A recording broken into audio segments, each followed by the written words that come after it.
According to a report earlier this week from Axios, and I'm sorry, it's kind of a funny story, so it's a little hard to keep a straight face for it. According to this report from Axios, Donald Trump is holed up in the White House right now, feeling paranoid as hell. And in his paranoia, he has now turned on those closest to him. And by those closest to him, I'm talking, of course, about Mitch McConnell, who he attacked in a memo to Republicans earlier this week. I believe it was Monday evening he did that. He's turned on White House counsel Pat Cipollini. And most importantly, he has turned against his own Vice President Mike Pence. Because paranoid Trump believes that Mike Pence turned his back on him.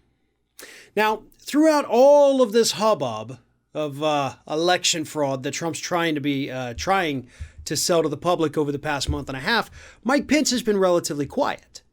You know, Mike Pence has not been on the phone making these calls to Republicans, telling them to overturn the election, telling them to stand up for Donald Trump. He's basically done nothing.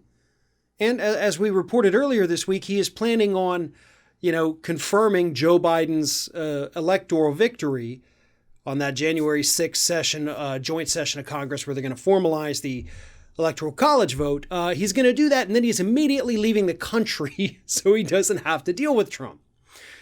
Those reports have also likely played into Donald Trump's fears that Mike Pence is now somehow turning against him. But it is funny. It is funny because what Trump is so afraid of right now, why he thinks people have turned on him, has nothing to do with what they've done. It's what they haven't done. Like, it's okay, not okay, but it's kind of more understandable to be paranoid about something when you see somebody doing something and you're like, wait a minute, what's that person up to? That's creepy. I don't like that. Versus Trump's mad at these people and they're not even doing anything. Like, they're literally doing nothing.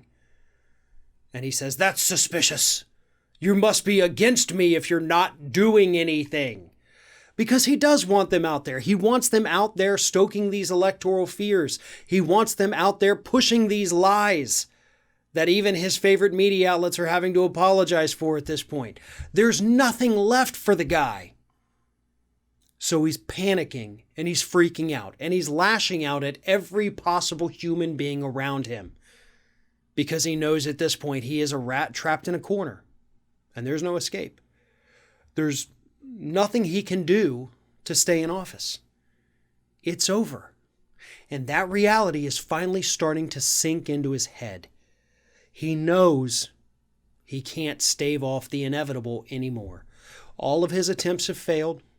All of his allies are now just backing down and not doing anything. He's alone.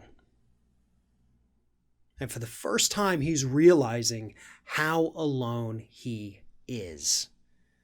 And I have to say, he deserves everything that is happening to him right now.